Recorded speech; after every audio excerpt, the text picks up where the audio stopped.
Shared passwords expose enterprise Wi-Fi to credential theft and compliance failures.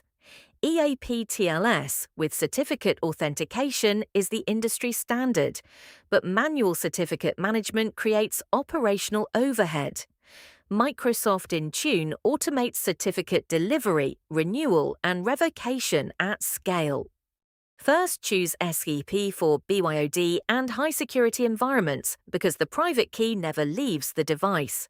Second, choose PKCS for corporate-owned, fully managed fleets due to simpler infrastructure requirements.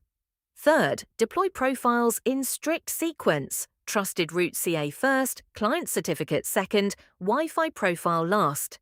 Fourth, separate corporate 802.1x networks from visitor networks to maintain security boundaries. Fifth, for Windows MPS environments, ensure the Active Directory Alt Security Identities attribute is mapped to the device certificate to prevent authentication failures. Read the full guide at purple.ai.